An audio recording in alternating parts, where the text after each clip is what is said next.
Bonjour à tous, bien-aimés, je suis dans la joie de partager avec vous encore quelques pensées autour de la parole de Dieu.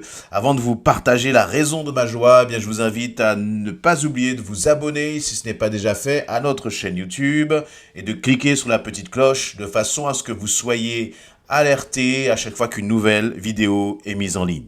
Donc je disais, je suis dans la joie. Je suis dans la joie tout simplement parce que je lis la parole de Dieu et sa parole, elle me remplit, elle me fait du bien et je voudrais vous communiquer cette joie à travers cette exhortation. Donc dans 2 Chroniques chapitre 35, 2 Chroniques chapitre 35, je vais lire à partir du verset 1 où le roi Josias, qui était alors très jeune, c'était un très jeune roi, il nous a dit ceci, Josias célébra la Pâque en l'honneur de l'Éternel à Jérusalem, et l'on immola la Pâque le 14e jour du premier mois.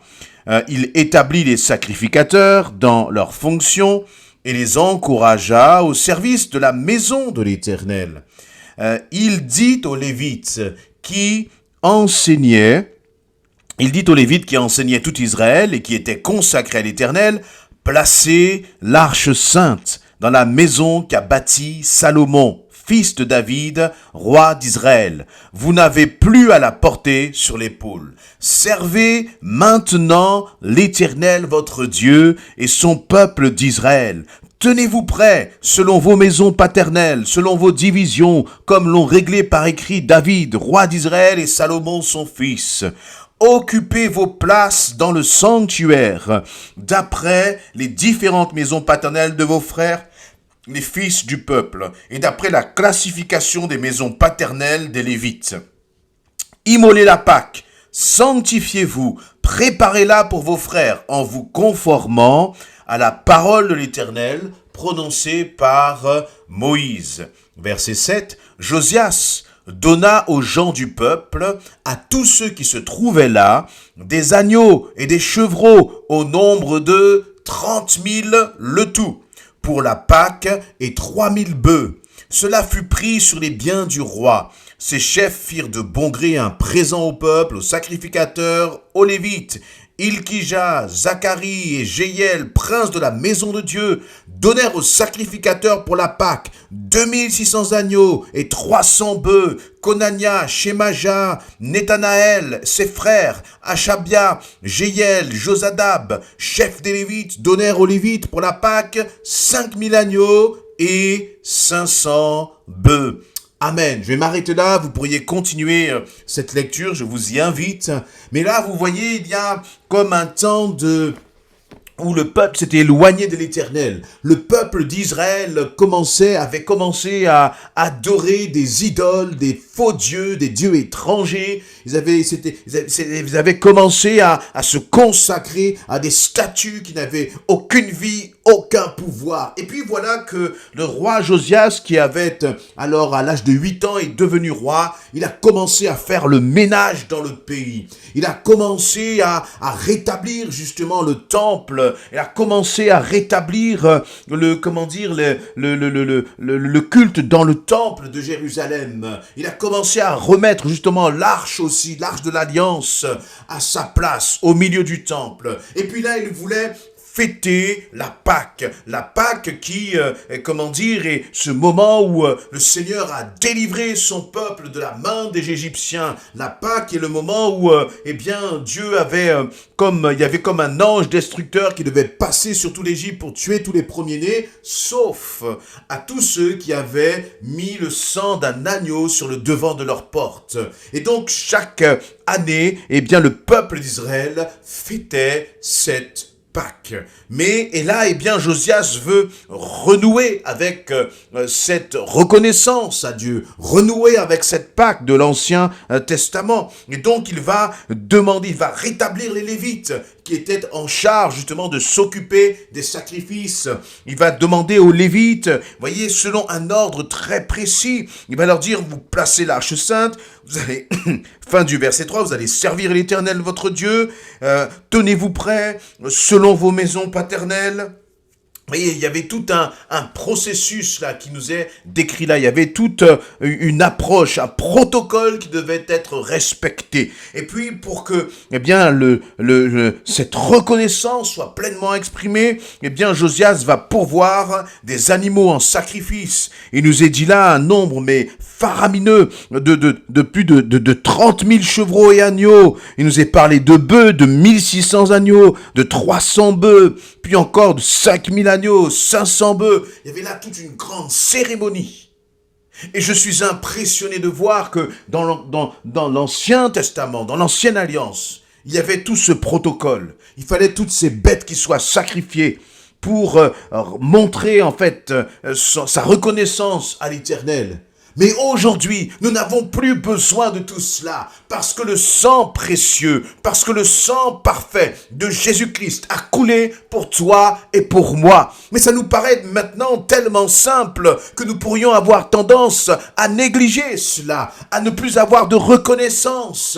Or, quand je lis cela, eh bien, je réalise tout le sang qu'il fallait qu'il coule, mais chaque année, alors que là, en une fois, le sang précieux de Jésus-Christ a coulé pour moi, a coulé pour toi, et je voudrais être reconnaissant à notre Seigneur et te dire merci Seigneur, merci parce que tu t'es donné, merci parce que tu t'es donné sans aucun protocole. Et maintenant, aujourd'hui, lorsque tu veux louer ton Dieu, tu n'as plus besoin de passer par des lévites, tu n'as plus besoin de passer par des intermédiaires, mais là où tu es, tu peux directement t'adresser à Dieu. Tu n'as plus besoin d'aller dans un lieu spécifique, tu n'as plus besoin d'aller dans un temple dont je ne sais quoi, mais là où tu te trouves, sur ton lieu de travail, dans ta voiture, dans les transports en commun, dans ta chambre, là tu peux louer ton Dieu.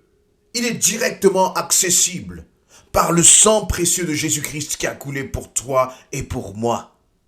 Mais vous voyez, parfois, comme on a l'impression que c'est plus simple, que c'est directement accessible, nous pouvons négliger cette dimension de la louange, de l'adoration, de la reconnaissance. À cette époque, du temps du livre des Chroniques, eh bien le peuple d'Israël réalisait vraiment ce que ça voulait dire, parce qu'il y avait vraiment de leur part une dimension de sacrifice pour louer Dieu. Il y avait un ordre, il y avait un protocole. Et Dieu ne nous demande plus de respecter un ordre particulier, il ne nous demande plus de respecter un protocole, mais demande de le respecter lui, de respecter Jésus-Christ. De réaliser combien, eh bien, parce qu'il y a comme cette séparation entre lui et nous, ce voile qui a été déchiré et qui fait que maintenant, ton Dieu, le Dieu qui t'aime, est accessible partout où tu te trouves. Mais le fait qu'il soit accessible ne doit pas, nous faire oublier que nous devons accéder à notre Dieu avec respect. Lui apporter notre reconnaissance et réaliser le prix qui a été payé. C'est au prix de sa vie que maintenant je peux m'approcher du Père Céleste. C'est comme si sur le chemin qui mène au Père Céleste, eh bien il y a le sang de l'agneau parfait, le sang de Jésus-Christ qui a coulé et qui a porté pour mes fautes. Et lorsque j'ai lu ce passage de Chronique, j'ai comme été saisi par cette réalité en disant mais merci Seigneur. Parce que là où je suis, je peux te louer. Merci Seigneur, parce que là où je suis, je peux t'adorer. Quelles que soient les circonstances, quelles que soient les situations, même là dans une prison, même si tu es enfermé, même si tu vis des persécutions, tu peux louer ton Dieu et personne ne peut t'y empêcher. Alors qu'il n'avait pas cette possibilité-là du temps du livre des Chroniques. Mais que faisons-nous maintenant de ce libre accès qui nous est donné ? Est-ce que tu es dans la paresse? Est-ce que tu es dans la négligence spirituelle? Négliger Dieu spirituellement, eh bien, c'est négliger le sacrifice de Jésus-Christ à la croix. Jésus a tout fait pour nous comme pour nous faciliter la tâche. Et nous faciliter la tâche, eh bien, ce n'est pas simplement par la parole, mais c'est par le sacrifice qu'il a accompli sur cette croix. Et que faisons-nous de cela? Mon ami, mon frère, ma soeur, si tu négliges de louer ton Dieu, si tu négliges la louange, si tu négliges l'adoration, peut-être que parfois tu peux traverser des moments difficiles. Oui, d'accord. Mais même les moments difficiles que nous traversons ne doivent jamais nous empêcher d'adorer Dieu. C'est un privilège de l'adorer. Voyez, c'est un privilège parce que nous réalisons que pour adorer Dieu librement, le prix, encore une fois, a été payé. Et comme j'imagine cette grande fête que Josias était en train d'organiser, eh bien, je te souhaite là que lorsque tu entendes ces paroles, qu'il y ait la joie dans ton cœur, que la joie du ciel envahisse ton cœur parce que tu réalises que tu étais loin de Dieu et que maintenant il y a cette proximité, il y a cette intimité parce que le sang précieux a coulé à ta place et que la relation avec le Père est rétablie par Jésus-Christ. Toi aussi, tu peux fêter comme une Pâque. Voyez, nous ne devons pas nous contenter de ce qui est écrit dans un calendrier. Voyez, ça c'est nos habitudes humaines, de nous réjouir seulement quand c'est écrit dans le calendrier, et puis le lendemain on oublie. La semaine dernière, je suis en train de vous parler, la semaine dernière c'était la Pentecôte, et comme c'était la Pentecôte, il y a quelques jours, eh bien nous sommes comme passés à autre chose. Mais je crois que la Pentecôte, c'est au quotidien. La dimension de la vie de l'esprit, c'est au quotidien. La dimension de se souvenir justement que Jésus-Christ a payé le prix à notre place. Eh bien, cette Pâque-là, nous devons la vivre aussi au quotidien et proclamer, remercier, apporter ta reconnaissance à ton Dieu. Et non pas notre paresse, non pas notre négligence, mais apportons une adoration constante en disant « Seigneur, merci ». Parce que là où je me trouve, eh bien, tu accueilles ma prière, tu accueilles mes requêtes. Je n'ai plus besoin d'apporter un agneau, je n'ai plus besoin de passer par des lévites, je n'ai plus besoin de passer par des sortes de représentants religieux pour te parler, ô mon Seigneur, parce que je suis ton fils. Tu es fils du Dieu vivant, et parce que tu es fils du Dieu vivant, tu as un Père là dans le ciel qui t'écoute et qui désire communiquer avec toi. Alors, réjouis-toi de la présence de ton Dieu. Réalise que Jésus-Christ est à côté de toi, là où tu te trouves. Et que cela doit provoquer la joie dans ton cœur, parce que cette communion a été rétablie entre toi et le Père. Amen. Soyez fortifiés et bénis, bien-aimés, et que le Seigneur bien vous encourage encore à travers ces paroles.